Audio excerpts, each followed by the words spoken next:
ଏ ରମେଶ, ରମେଶ, ଆରେ ରମେଶ କୁଆଡେ ଗଲୁ କିରେ? ପ୍ରବଳ ଶୀତରେ ବାବା, ଏ ଶଳା ରମେଶ କୁଆଡେ ଗଲା ଏ ସମୟରେ ଜାଣି ହେଲା ନାହିଁ।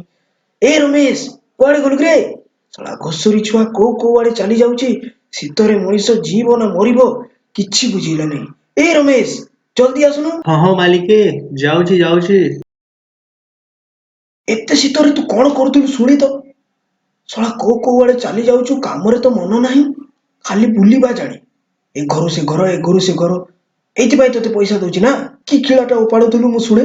ନାଇଁ ମୋ ମାଲିକେ, ତମ ପାଇଁ ରୋଷେଇ ଘରେ ଟିକେ କୁକୁର ମାଂସ ତିଆରି କରୁଥିଲି। ସେଥିପାଇଁ ତମ କଥା ଶୁଣି ନା ପାରିଲି ବୋଧେ। କଣ କହିଲୁ?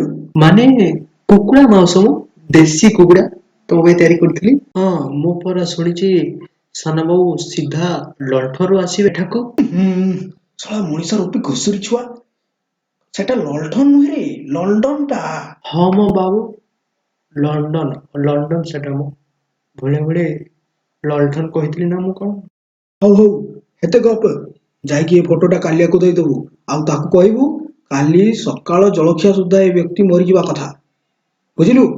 ଏ ହେ ବାବୁ, ଆପଣ ଉଣା ଯୋଉ ଅଛ ତାହେଲେ ବର୍ତ୍ତମାନ ଏ ଦେଖ ହ୍ୱାଟ୍ସଆପ, ଗୋଟିଏ ସେକେଣ୍ଡରେ ଫଟୋ ପଠେଇ ପାରିବ।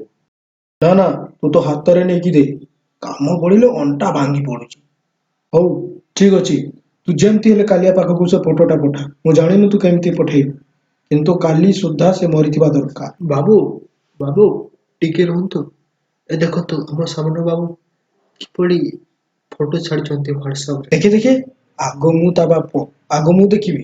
7 ବର୍ଷ ପରେ ମୋ ଟୋକାଟା ମୋ ପାଖକୁ ଆସୁଛି।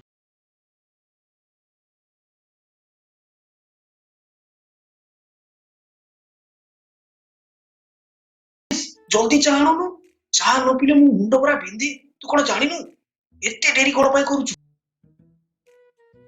ବାବୁ, ବାବୁ ସାନ ବାବୁ ଆସିଲା ବୋଲି କାଳିଆ ତାକୁ କୁକୁର ପରି ମାରିଲା ବାବୁ। ବର୍ତ୍ତମାନ ମତେ ଶିଳ୍ପ ଫୋନ କରି କହିଲା। ହେ ଭଗବାନ, ଏସବୁ କେମିତି ହେଲା? ଯାହା ଲାଗୁଛି ବାବୁ, ହରିର ଫଟୋ ଦେବା ଜାଗାରେ ସାନ ବାବୁଙ୍କ ଫଟୋ ଦେଇଦେଲି ବୋଧେ କାଲିଆକୁ। କଣ କଲୁ?